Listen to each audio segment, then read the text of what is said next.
Hello everyone. Today we have gathered here with our English literature lesson, Piano, which is in Your Poetry Anthology written by D.H. Lawrence. SOW reference, Poetry Anthology, pages 100 to 102. Now let's have a look at the poem. Piano by D.H. Lawrence. Softly in the dusk, a woman is singing to me, taking me back down the vista of years till I see a child sitting under the piano in the boom of the tingling strings and pressing the small poised feet of a mother who smiles as she sings.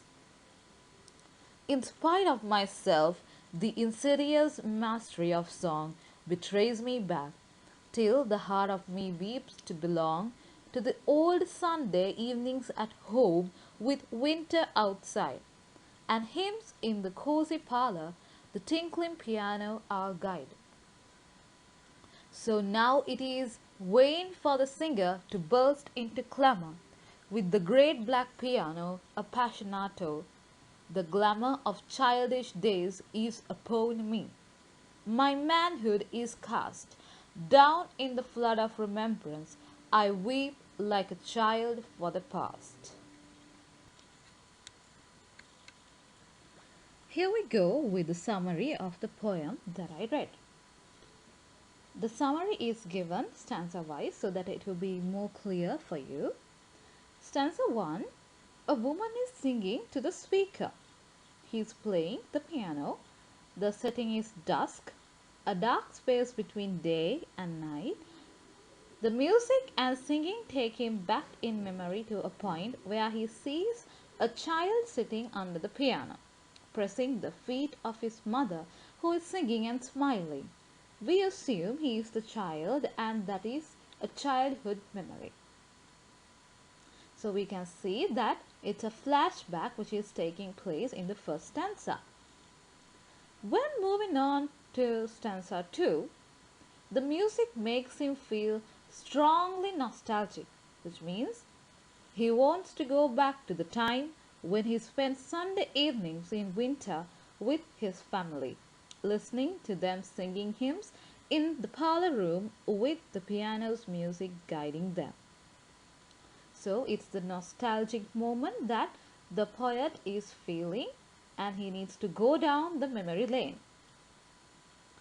Proceeding to stanza 3, he seems irritated by the current singer and piano because they are a reminder of his past without being as good as his memories. It is as if he feels that both the piano and singer are singing vainly to amuse or impress themselves, rather than for a communal or spiritual reason, as in his memories. He feels stripped of the pressure and expectations of being an adult and instead feels young and vulnerable like a child as he strongly misses his past. So, my dear children, what do you understand through this? The first stanza means what he went through when he was a child, a childhood memory. It was a flashback. And then stanza 2, he liked that memory. He's a big grown up, and when he's an elder in the society, he becomes irritated when he goes back to that memory lane. It's not because the memories he had, it's because the current situation is not as sweet as the old situation that he went through. He feels irritated because the current singers and the current instrument players are singing vainly to amuse or impress themselves. They don't have a spiritual impact, they do not have an inner meaning for what they do. So he feels so disappointed and angry when he goes to the memory lane according to the age categories that he live in. So, which means this is a universal truth that we all know, isn't it, my dear children? So, we are comparing our childhood with our adulthood. For sure, it will change. For sure, it will be changing. When you are a child, everything is being done and all the necessities are being done by your parents, your loved ones. But when you come to a certain age, you do not get those things as you got when you were a child. You by yourself manage to do all the things by your own. So, why I told this was there is a change. There is always a change when you move from your childhood to your adulthood. Moving on to the structure and the form, uses quatrains, 4-line stanzas. The regular structure evokes the shape of a hymn and has a musical verse quality to it, evoking the feeling of lullabies and childhood songs. The rhyming scheme is AABB, which means it has rhyming couplets. It creates a regular sound pattern, perhaps a soothing and comforting repetition of sound, again evoking a lullaby. Couplets are generally associated with love poetry. So its internal rhyme evokes musical quality and places emphasis on those words. Singer, clamor, piano, appassionato. Likewise, appassionato means passionately.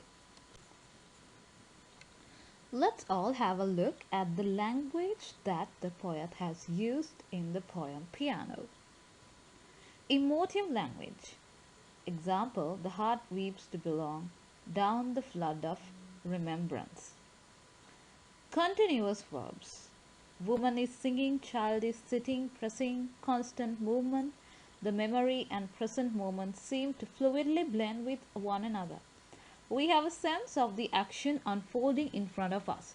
We observe the actions in a filmic scene as if a play is occurring. Semantic field of nostalgia. Some examples are given for you, which means the words that seem to be part of a memory help build up an image of comfort and longing, regret or the regret in the reader's head. And also there are some examples which have been provided for you all, which helps in creating an atmosphere of sadness and bittersweet tone. Likewise, he has used sibilance, a mother who smiles as she sings. The repetition of the s sound is soothing and also helps to create an emphasis on the image of the mother, who is contrasted directly with the woman who is singing at the present in the bar. One a comforting and protective figure, the other cold and self-centered or vain. Static image of the singer and the great black piano representing the present moment contrasted with the progression of images in the past, a child sitting under the piano, boom of tinkling strings, and more. When having a look at the context, we can see that the poet has used modernism, which is obsessed with being modern, not old-fashioned, etc. End of Victorian era, modernists saw Victorians as boring and old-fashioned, not embracing the new age. And also D.H. Lawrence was a part of the Bloomsbury group, a talented group of modernist writers whose common themes were psychology, emotion, memory and time. And also Lawrence is famous for his sensitive exploration of feelings and emotion. Both in his poetry and stories, he uses this sensitive exploration. Piano not only explores the positive aspects of nostalgia, but the sadder and more difficult emotions that comparing the past with the present can bring. The first version of Piano appeared in the college notebook of Lawrence's around 1908 approximately 2 years before his mother's death. It was edited and revised a lot before being published in 1918. So here are the themes which are embedded in this poem Piano by D.H. Lawrence. Psychology, memory, nostalgia, pain and longing or regret, time, innocence, childhood versus adulthood. So all these themes are embedded in the poem successfully by the poet. Now let's analyze the poem. The bow of the tingling strings. The comment on the meaning and the effect is the use of onomatopoeia helps the reader to be able to use the senses to imagine the scene. And there are two more examples which are being provided for you in the text, which means that you have to find more language from the poem and then you have to comment on it and you have to mention the effect that the writer tries to imply through that part of language in the poem. So my dear children, this is the end of our lesson. Have a great day. Thank you.